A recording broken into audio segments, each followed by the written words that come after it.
My full name is Nawal Nicola Jaber Hamoula Dar Youssef.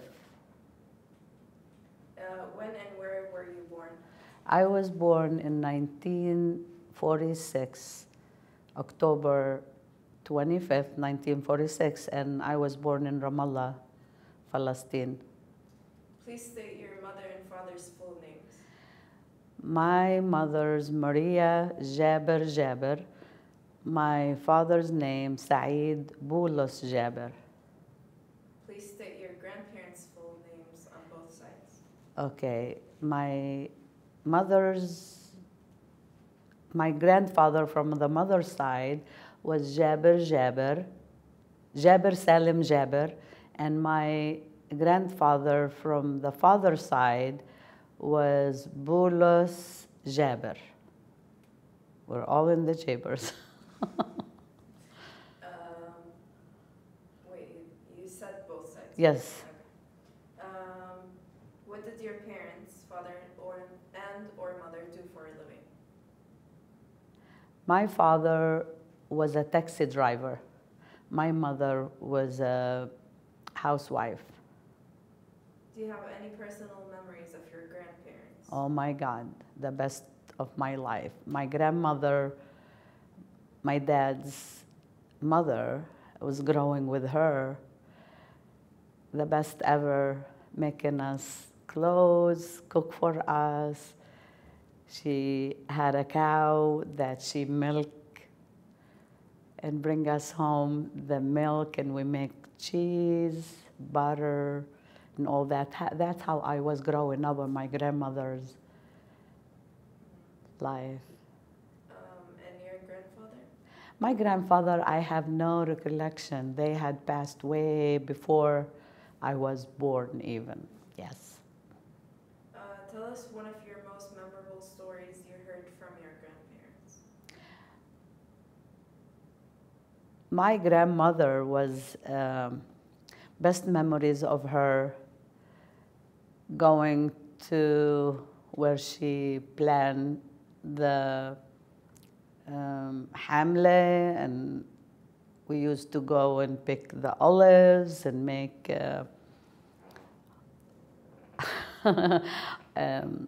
zatoon or olive trees and all that fun stuff. And she just sit and tell a story about her parents, but it's like she had died after. And it's the best time to just sleep on her shoulder and baby me as much as loving, caring grandmother, because her son was the only child and she wanted grandkids, and so we were just her life, myself and my siblings. What traditions did you practice while growing up? Do you still practice the same traditions? Yes, I do. Yes, tradition. As far as religion, I'm still Catholic, Rome Orthodox. I practice that. As far as culture, where we cook at home, we entertain. I do entertain, and my house is just anybody knock the door at any time of the day, from the morning till the evening. It's always welcome to come to my house. And just, sometimes I describe my house, it's just like a gas station. People in and out. That's how I do. I just love people. Okay. Describe your home in Ramallah. How many bedrooms, baths? Did it have modern amenities? Did you share a room? If so, with whom? What part of Ramallah did you live in? Who else lived with you? Okay, what part of Ramallah I live in? Harat Ligdere. And what I share bedrooms, yes, we do have 2 bedrooms. I share with my siblings, the girls, sisters, were 5 of us, as I'm the youngest.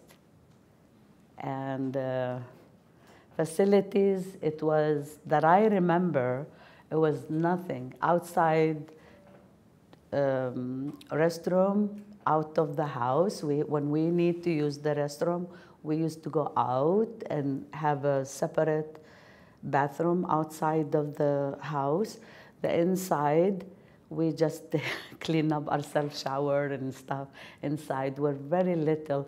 And washing even our face, brush our teeth, it was a small little thing in there where my mother, she put, I remember very well, to put she warmed the water for us in the winter. So she put it there, بيسموه المسلك.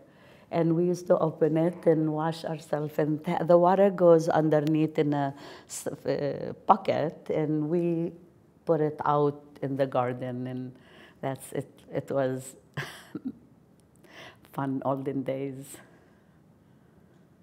Did you live in that house the whole time you lived in Ramallah? If not, where did you move? I did live most of my childhood in that particular house. Yes. As a child growing up in Ramallah, what did you do for fun? For example, did you go swimming, biking with family? Okay, when I was growing up, no way we do swimming. It's out of the vocabulary. Fun stuff, it's like go and pick olives. We used to play jump the rope. We used to play in the garden, yeah, like gardening, and helping my mother washing clothes, dishes, and clean the house. More fun to go with my friend to the movie theater and go to Buzarukab that I remember very well, and I just love it, and delicious stuff we used to go do there, or walk in the street, just visit from one friend to the other. Yeah, going to school. That's. Were you able to travel easily from village to village back then? Yes, very much, with no fear. Yes, we used to go everywhere in Ramallah, where I was born and raised, with no fear. Walking in the street, talking, visiting, it was just very much easier. What is one of your most vivid memories of Ramallah growing up there? Excuse me, what is? One of your most vivid memories of Ramallah growing up here?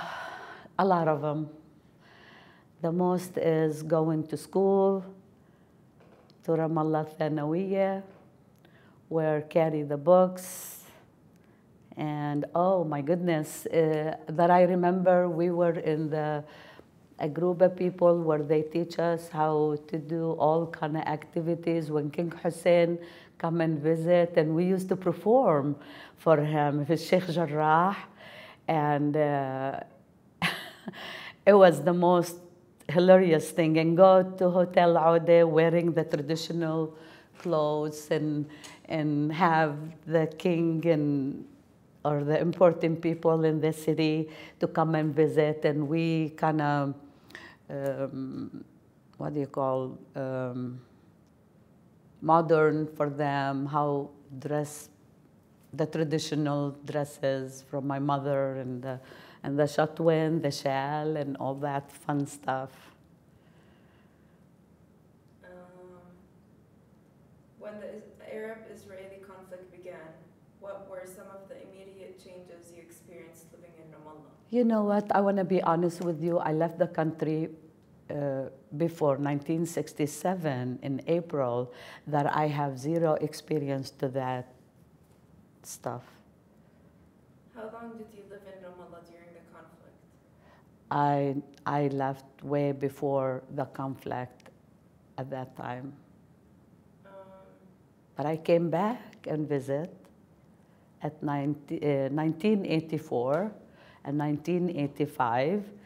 It was strange. It's not afraid to go walk around and see, like I remember walking around with no fear, but everywhere you go, you see soldiers with gun, with stuff which I'm not experienced. It was kind of a little bit throw me off the river. What did you do, and what did you and your family do to survive? Back then, like I said, I left the country 1967, and that's how I just left. Everybody left. By that time, my siblings were married and left. I was the last one to leave, and my mother, I didn't experience any of that. Where did you go to school in Ramallah? Ramallah Girls' School. Did you work? If Ramallah so, Thanawiya, actually, they call it, that I remember most. Can you repeat it? Excuse me? Repeat it. It's Ramallah Thanawiya. Did you work? If so, what did you do? You mean in Ramallah? I've never worked. I just was a student at that time and never work. When and where did you meet your spouse, if applicable? Did you know him or her in Ramallah? I know my spouse in Ramallah. He was my cousin, and his father and my parents were first cousin. I know him very well, but we don't get to know each other as much. You know how the tradition, the girl's not supposed to be talking to anybody or boys and stuff like that. So when I immigrated to America, then he followed me, and we right there meet each other. He insists that he wanted to marry me, and so there we get married. How and when did you get engaged/married? 1968. No engagement, straight to church and get married. Did you go on a honeymoon? Absolutely not. We couldn't afford it. We just went to the small studio apartment after that, and that was our honeymoon. What is your occupation? What is your spouse's occupation? Okay, my spouse's occupation was, he works in a battery company where make batteries for cars, and like Shell Station or Arco, or they make the whole line and they put just a stamp on it, and that's what he did. At myself, I was doing tailoring. Like I work for companies like Macy's, Rusatkin at the time. I was doing alteration for suits and stuff like that at the time. How many children did you have? I didn't have any kids. We never did, no. Tell us about leaving Ramallah for the U.S. When did you leave? I left 1968 to join my father, and my siblings were ahead of me before, and were in the United States. What mode of transportation did you take? How long was the journey? Who did you travel with? Where did you land?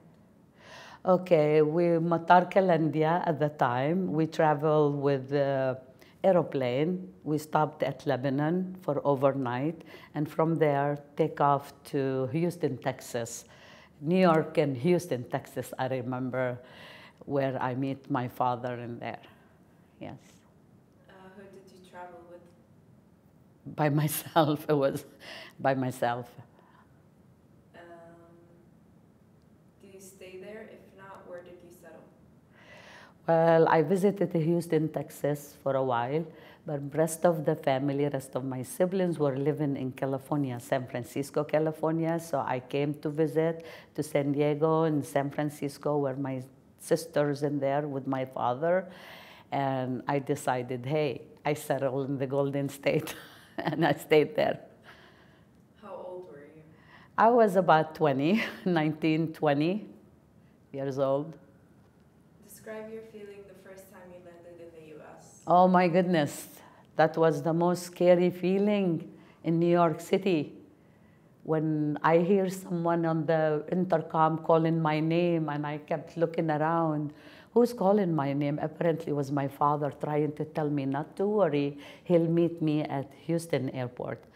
And it was just relax, where I hear my father's calling me to that assure me I'll be fine. Where you talk about your immigration experience and living in the U.S. How easy was it to assimilate or blend into the American society? Did you speak English? Talk about your neighbors. Where did you live? At that time, I do speak English, but not as good as now. I'm still broken English, but we survive. As far as, what's the next question? Your immigration experience and living in the U.S., how easy was it? It was very easy transaction. It was no fear, just through customs, walk out the door. It was open field for me to see my father, and it was very much easy. I have zero experience of hard transaction. So it was easy for you to blend into the American society? I did. Knowing my personality, yes, I did. Talk about your neighbors a bit. Where did you live? I lived in Houston, Texas, in an apartment that I remember, and my father had told me that down the street there is people from Ramallah, and cross street were another person, and they're from Dar el Baba and Dar Totah, and then I can walk. He showed me how to walk to the grocery store, and if I needed stuff, and that's how and my cousin, she lived a little bit further up where I walk sometime to her with, it was, again, it was fun. Try to explore and see different stuff, different world. Do you have any family members remaining in Ramallah, or are they all in the U.S.? My immediate family, they're all out. My late mother and dad, family, distant cousin, that they still in Ramallah. Since immigrating to the U.S., have you traveled back to Ramallah? If so, when and how often? Yes, I did. I came back 1984 with my late spouse and visited for like 15 days. His sister and the rest of the few of the family left there. And I went back 1985 with my nephew, were arranged marriage there. And 2007, when my husband died at 2006, I went back again with the Federation to Ramallah. It was the best I ever experienced going back.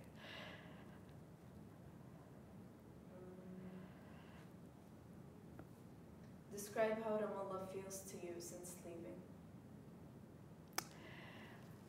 That's a good question. Ramallah changed a lot. From 1967 to 1984, not as much. But 1985, yeah, a little bit. But 2007, it changed a lot. And then now,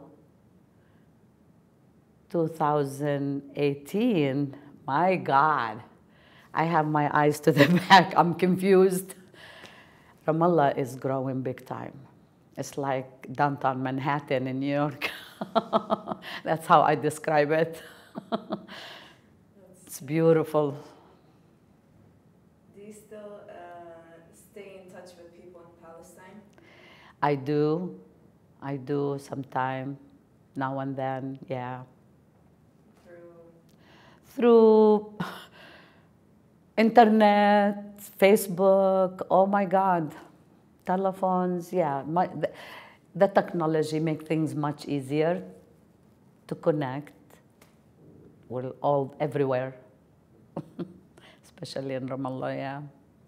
What are your thoughts about Ramallah now and what's happening with Jerusalem? Oh my God, that's a subject. What's my thought for Ramallah now? It's a beautiful city. Regardless of the changing and the high-rise building and the stuff, it's not the same like I was growing up, the simple life. It's like growing, which is good. But as far as Jerusalem, it's sad. I like to see more peace. I like to see not killing. There is room for everybody to live. I don't think it's fair for the children. I don't have kids of my own, but it's not fair for the kids to be killed and experience the rest of the kids' world. They're having it so easy, but not in Ramallah or Jerusalem. Do you think you will see peace in your lifetime? It's kind of emotional. I wish. I was born 1946, it's troubled, and 1967, it's troubled, and I'm 71 now. I hope someday they will make peace. They live in peace with their neighbors, and yeah, I hope so. What, if anything, are you doing to help the peace process? Try to flip the page and move on to the future. We can't hold grudge from the past. Enough is enough. This is how I feel. And there is plenty opportunity for people to live in peace. If you believe in the Bible, you live in the Quran, you live in the Israeli, the Jewish faith, God won. And he preached for peace for all of us. And then one thing I will say, in any color or any person, you cut your hand, what does it come? Blood. What is the color? Blood. It's red. Everybody's color is red. There is no different. That's how I feel. What are you doing in support of the Palestinians? What am I doing? There is a medical mission that I help the hospitals, donate some whatever is necessary for people needed help. With my relative, they're involved in medical mission most, and I am support that, 100%, for a human right.